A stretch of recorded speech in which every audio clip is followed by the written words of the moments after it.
Yo, what is up YouTube, and welcome back. Look how beautiful this bike is, man. Look how freaking gorgeous this bike looks in the freaking sun, man. Look at those wheels. Damn.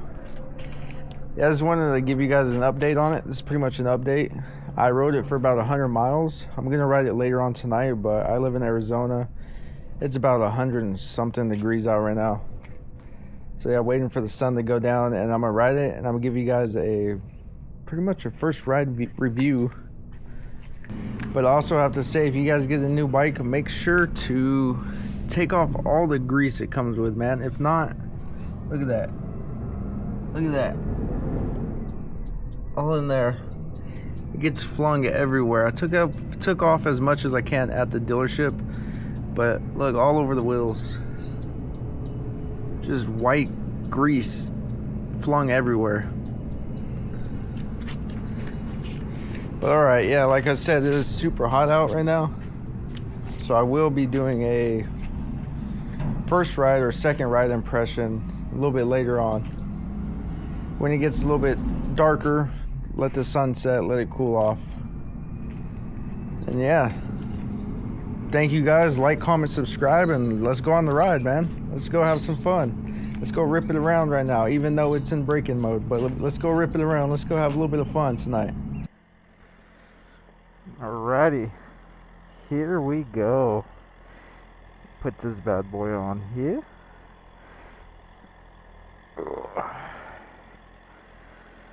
Here we go, here we go.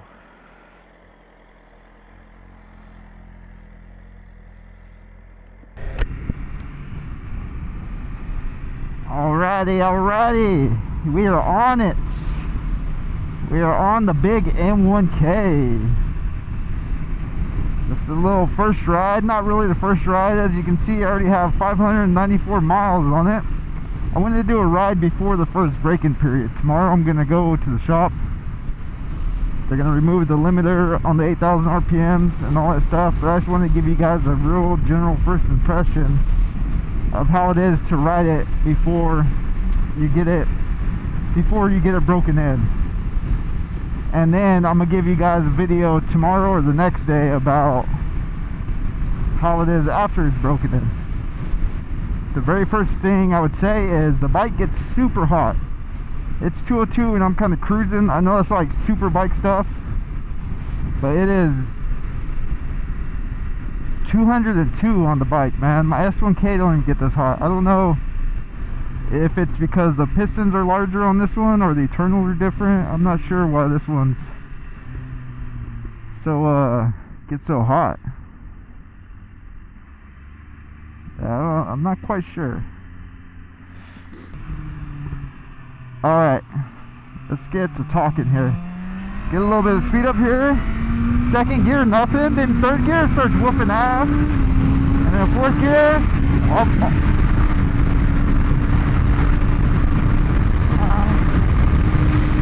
that's max. That's maxed out right there. 120 is maxed out on this bike if it's not fully broken in. I tried showing you guys real quick the little rev range of every gear, and then yeah. I also heard you're supposed to give it different loads of throttle as you're breaking it in. I've done that already for my first like 400 miles.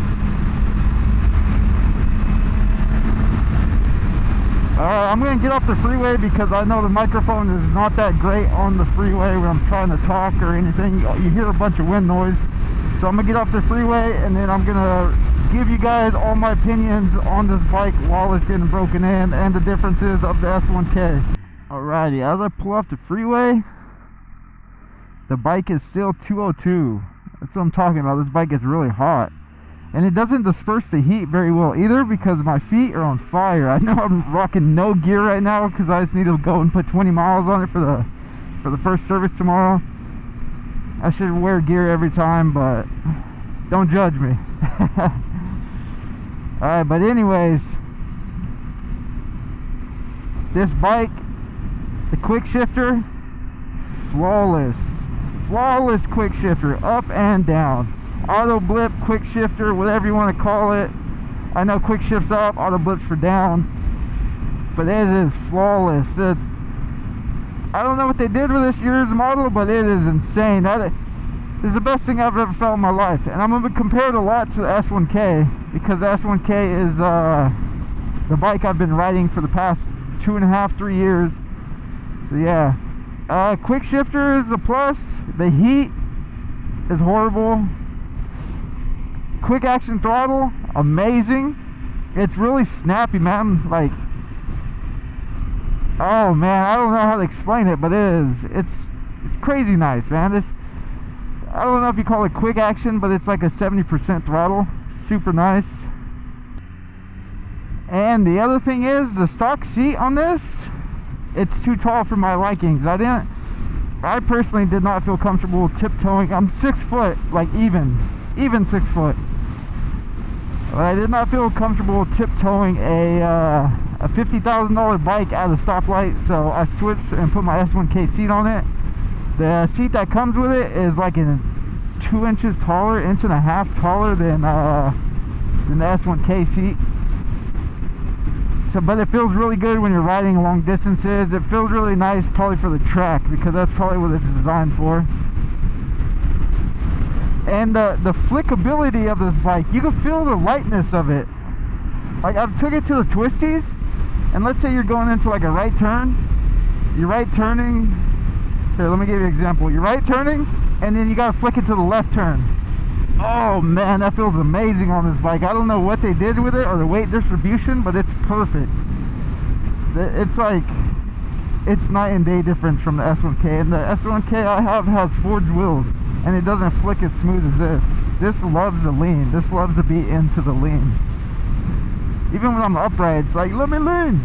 Give me the lean.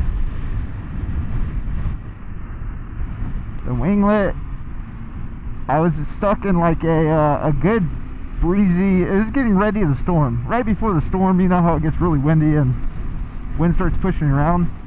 You can feel that winglet grabbing onto the wind as it pushes left, as it pushes you right. It feels like it wants to pull the bike that way. Feels like it's trying to pull the front end towards which way the wind's going. So that winglet's definitely doing the job. But yeah, those are probably the biggest ones you're gonna notice coming from an S1K. If you're coming from any other bike,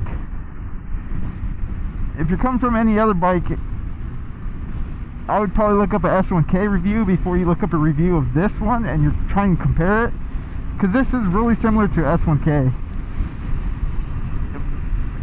Yeah, just everything except for those what I've said, I felt like is very similar. So let's just recap.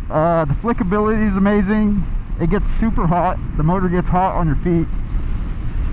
The winglet, you can feel the winglet going like crazy. You can feel it pulling you left, pulling you right, all that stuff. Oh, hold on, let me wait for this lady so I can... Oh, and the rear sets, that's what also I was thinking. These rear sets are amazing. I adjusted them, I put them back one and up all the way. It's a little bit too hard for me because my feet were a little bit too long for that, so I put them down all the way. Perfect spot. Perfecto. But yeah, and then I showed you the top speed of it before break-in, 120 miles an hour. It gets there awfully quick. Second gear is completely dead. I have a tune waiting for it, but I'm going to do a ride review of it after the break-in period, which is tomorrow morning. I take it to the tech. Just trying to put some miles on it today. But yeah, I hope I went over everything. If there's any questions or comments or concerns, let me know. I'll try to address them in my next video if I skipped anything or you guys want to know anything else. I mean, look at that quick shifter, man. So smooth. You know, the bike doesn't jolt. It's just clean, clean, clean. Oh, and also a lot of parts transfer over from the S1K.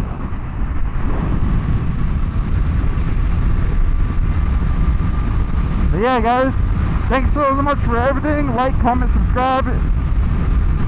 Have any questions or concerns, let me know. I'll address them in a future video of mine. Thank you guys so much for everything, and stay stay tuned in the channel for more updates on this bike as I build it as fast as last 1K. I might even roll race it. Peace out, guys. Peace. Thank you.